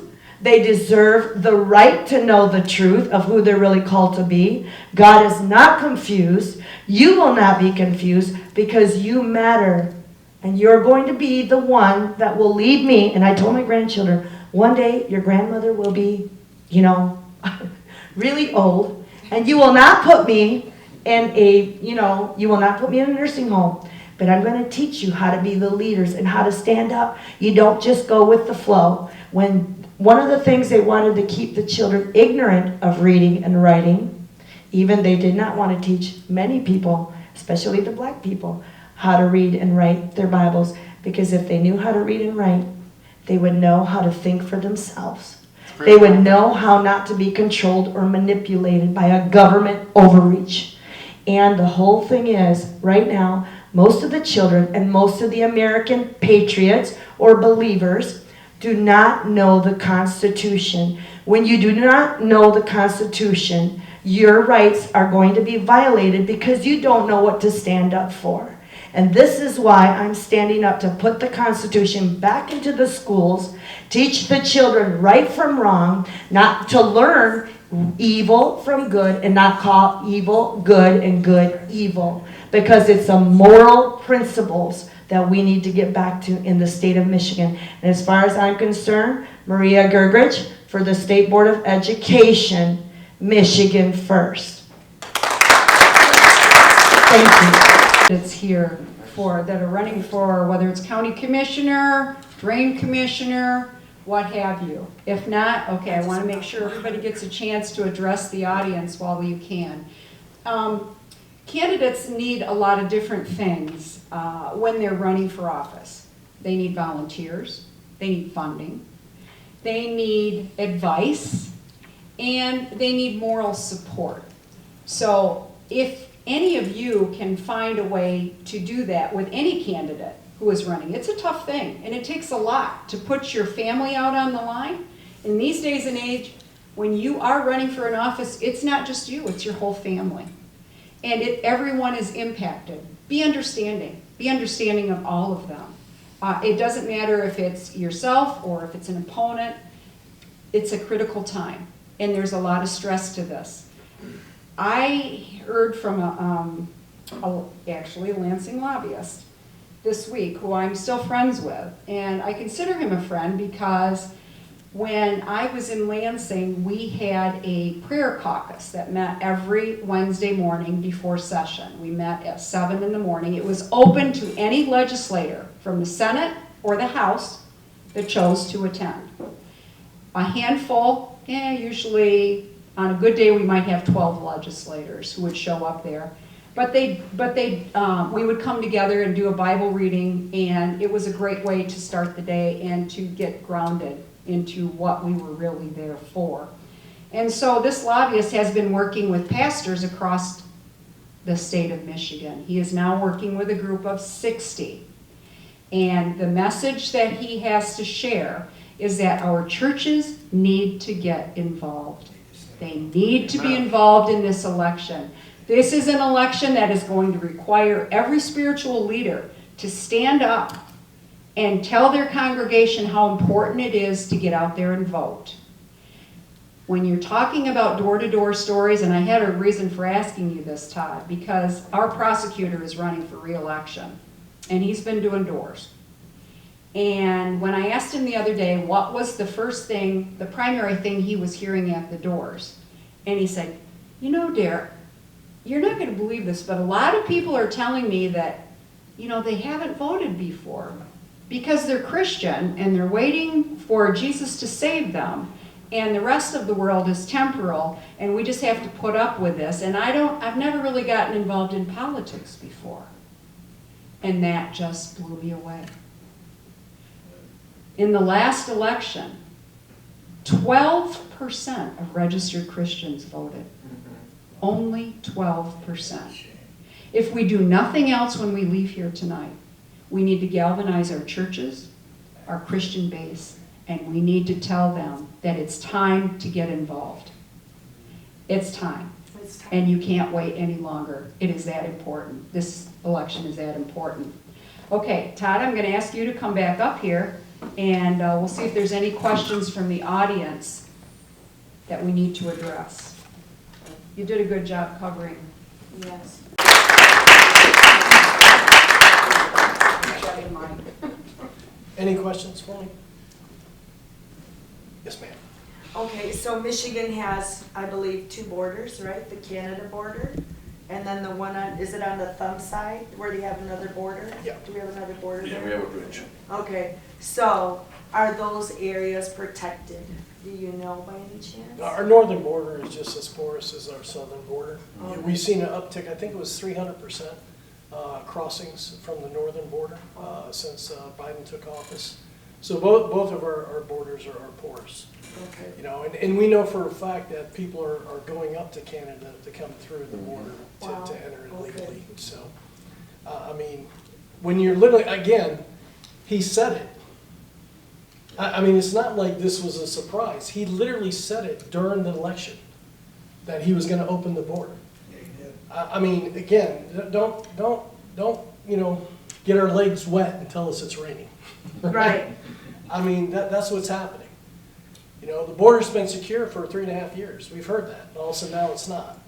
Now all of a sudden you got some Democratic lawmakers that are forcing him, you do executive order. Why didn't you do that 3.5 years ago? Yeah. Right? Don't sit here and think they're gonna try to make this, they're gonna fix it by executive orders here over the next couple of months because he's hemorrhaging polling. And they're gonna tell us that Joe Biden fixed the border. And if you believe that, I literally have swap down in Florida that I'm willing to sell right now sheep to you tonight, okay? Because we got to stop this madness. So it's porous, just as porous as on the southern border. Yes, ma'am. So, as I've been talking to young people lately, they hesitate to either identify as Republican or Democrat and rather say they're liberal-leaning independents. And I'm wondering what you would say to someone like that who is under this impression that conservatives lack the compassion, the community, and the vision that liberals seem to have. And that's just like, Then ask them for examples. Like- That's, it just seems to me like it's not at all trendy to be conservative. Like there's nothing, like the people I've talked to, there's nothing about the conservative cause that seems to be compassionate to them or human. And And that's just being very blunt, and No, that's no, not absolutely. what I personally believe, Right. but that's what I've come but across. it's always been that way. Winston Churchill said that, you know, during his time. When you're young, you tend to be liberal, right? Because you haven't experienced life. You know, you haven't had the door shut in your face. You haven't been Got knocked most of down, your stuff for right? free. So he said it, and as you grow and you learn and you become more conservative, the vast majority do. Not all. We have a lot of examples out there that they didn't hit that adult age, you know, in that. But I mean, you just ask them, what do you mean by that? What does that mean? Can you give me examples? Because then what will happen is when you put the onus back on that, they can't give you examples. You know, because, well, we're all alike. Are we? Are we all alike? Are we equal? You know, as babies we are. But, you know, there's learned traits out there. And so that's when it goes back to human nature, sloth, greed, envy, evil. Right? There's just pure evil out in the world.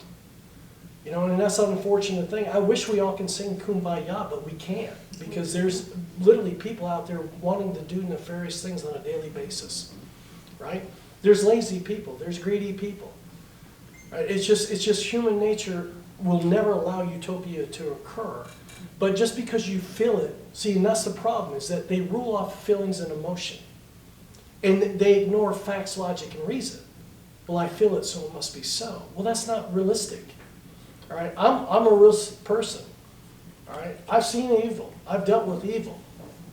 I mean, I've seen the worst of humanity. I wish I didn't. I wish I could unsee what I saw, but I can't.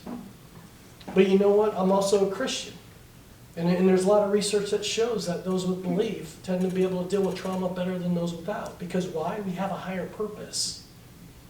Right? When you're young and you're so naive, because it's being naive, thinking that, you know, you can go out into society and that we're all going to be singing Kumbaya and we're all equal and we all have the same agenda and everything else. We all don't.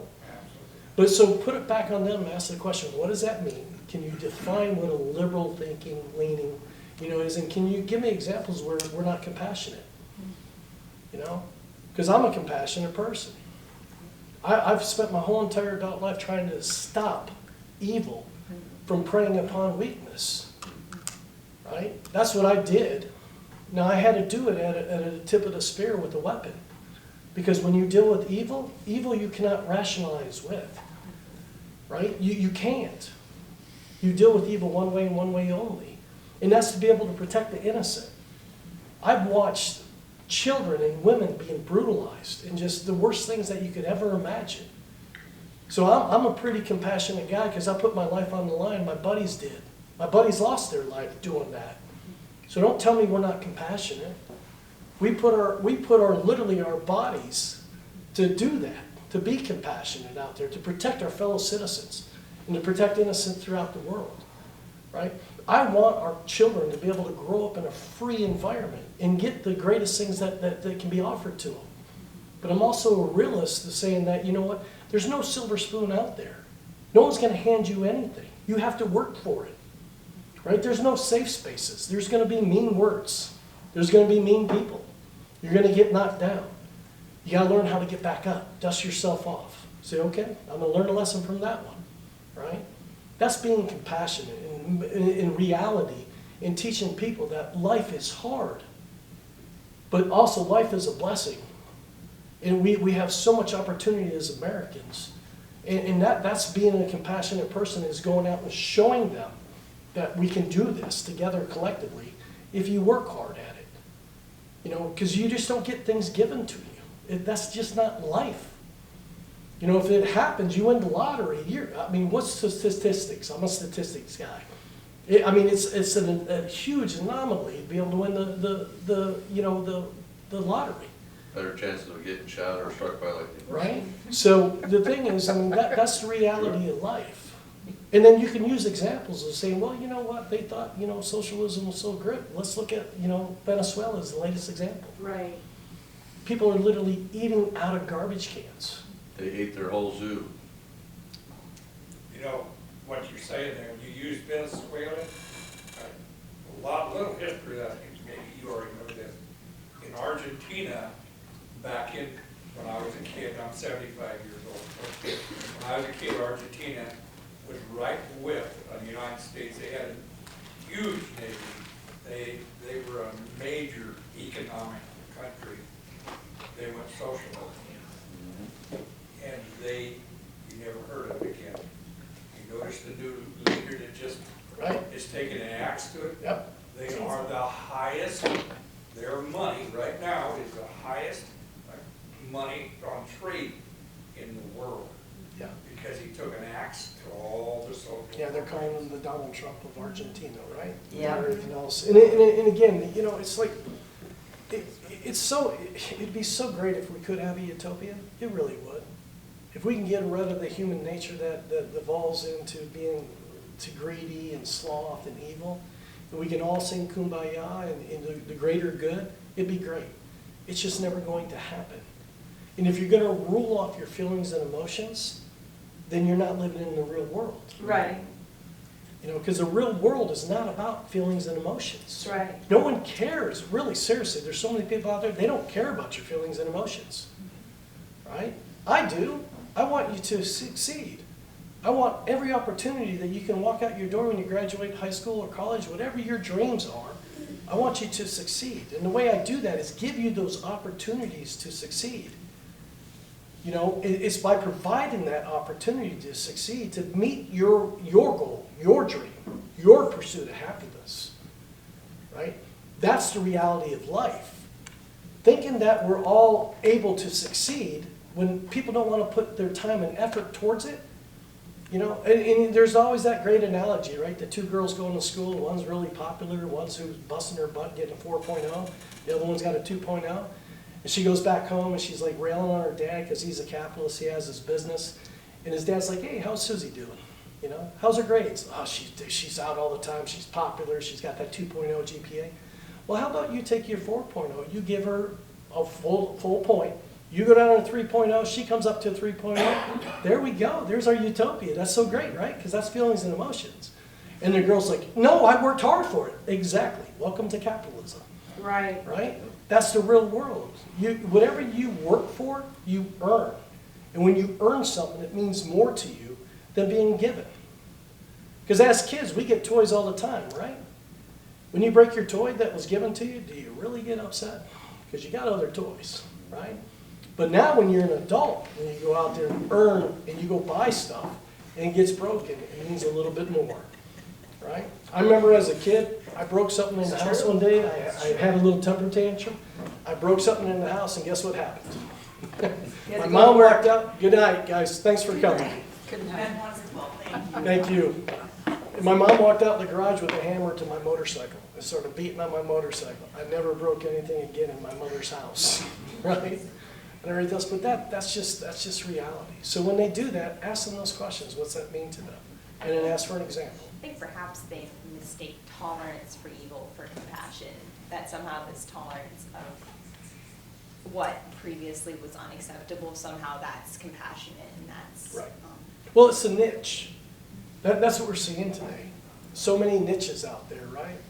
And listen, if you really want to look at transgenderism, go to Dr. McHugh. He's one of the leading psychiatrists in the United States. He's very liberal. 2016, he put out his research paper. There's no such thing as a man trapped in a woman's body. Biologically, nothing. Science, nothing. Right? And if you look at COVID, and because of TikTok and all these influencers and everything else, it's become a niche. You got parents that sit there with a 3-year-old child and say, oh, look at my transgender daughter. That's a form of Munchausen. That's stupid. That is the most, it is so incredibly sick and twisted and tormented that you think you have to have a niche to be cool and look at my child, right? I mean, guess what? I grabbed my sister's Barbies when I was a kid, all right? My sisters played with my trucks and my G.I. Joes. Didn't mean that we were confused. It's in the curriculum. It just means we're children. Let children be children.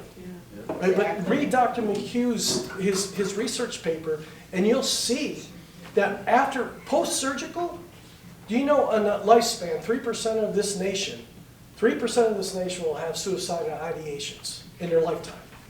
Post-surgical for transgender, 41%. 41% have suicidal ideations. They're 5 times more likely to attempt suicide, and they're 3 times more likely to succeed. That people is a problem. They need help. They need compassion. They need understanding. They don't need to be chemically castrated or bodies mutilated. That's absurd. Right? And we do not sit there and tell people lies or truth. It's not normal. I'm sorry. But that's not normal. We don't tell children lies. We get them the care and compassion that they need because it says in the research, the majority of them outgrow it in their late teenage, early 20s. How many of these people have detransitioned? And how many was the first thing they say? Parents, don't do this to the children. That's called a clue. And yet, we minimize those people. So we need to stop lying. And you know what? We don't need to attack them. They need help, and they need care and compassion. But I'm not going to sit up here and say, that's normal, because it's not. Coming in to read, listen, you want to read stories to people? Go to veterans' homes, go to homeless shelters, and everything else, and read to your heart's content. You don't read to K to 5 other than to indoctrinate them and try to make this normal, when it's not normal. It's not normal. Let kids go out into recess and play. You know, I'm tired of this agenda that they're pushing. They're lying to us, and they're telling us it's normal when it's not normal. Right. So, any other questions? I'm sorry. It's not a question, it's kind of a statement. I've been going around talking to children that are in grade school, but that are being homeschooled because my grandchildren are homeschooled. And I ordered, it's called the Tuttle Twin books. Good stuff. And I donate it to these children. And I have found that these children that are being homeschooled and that are reading these Tuttle Twin books, they know how to manage money, they know responsibility, they know the law, they know right from wrong, and they know the government. And they have better test scores. And they have better test scores. Right. So our parochial schools, our homeschool, our charter Yeah, schools. in fact, my grandson in Florida, he went back to the regular school. They lost their house in the hurricane, so they finally rebuilt a school on Fort Myers Beach. And so he went back to the regular school. He wanted to go to regular school. And they tested all those kids. And because he was homeschooled, he tested highest in the school. Wow. And Yeah. again, you can look at all the test scores throughout the nation. And They're scoring higher. Right now, our Democratic lawmakers are crafting legislation so I know. that they can, they are trying to take over the homeschool. Yeah. Right. Yeah, I know they are. They want to eliminate it, really. Yes. Actually, it's about, you're gonna be interested in this anyways. I substitute taught Fraser, in Alcona schools. And I had a long-term second grade class that, they were doing the pledge, and those kids, you couldn't get out missing the pledge any one day. And I asked them, Dave, what does this mean to you? Because, these are second graders. They were, Crystal's looking over here, she was in one of the classes. So, these kids could tell me every night of the pledge what it meant. So I go, okay, this is long-term, I'm gonna hit while iron's hot. And I decided to do a session on the Constitution with these second graders. I had 6 weeks to work with them on this. And I brought them all their own constitutions, I did a curriculum about the Constitution, and these are second graders, and they could tell you what the Bill of Rights, what the Bill of Rights was, go through each one of them, tell you what the articles were, And these kids in second grade, and I still see some of them now, it's been 5 years, now, 4 years, something like that. Anyways, they still say, I want to learn more about the Constitution. These kids at 7 years old loved it. And they probably knew more about the Constitution than 95% of adults out there. And that's sad, isn't it? Yeah. It is sad. It is. It is. We should be teaching it. And in second grade, they can understand it and know what it's all about. And Right. it was really exciting to work with them. Because, I mean, the reason they don't teach it is because they don't want them informed. Yeah. Well, see, most people don't realize this, but Constitution was taught to every grade from kindergarten up. When we had to take that loan from the king or whoever it was part of his agreement that us taking the money, that had to be taken, Constitution teaching had to be taken out of schools, and we demanded it at least be for the seniors, and that's how it stuck ever since. Yeah, question. Yeah, I forgot the question. Okay. Oh, it'll come back, Right, no, it'll it's come okay. back. I mean, we've been here a long time, and I really appreciate your patience and everything. But if there's no other questions, you know, you guys gotta get home. The girls are here, so, and I appreciate you always bringing the girls, because that is our future, and that's what's Yeah, they are our important. future. So, and keep doing great things, girls. Thank you all for coming. One more, you know, that Hillsdale, you can take classes in the Constitution or a lot of other classes. For free. They're all free classes online. Yeah. See, if anybody wants signs or whatever, we got signs. Yeah, I got signs up here, I got literature up here.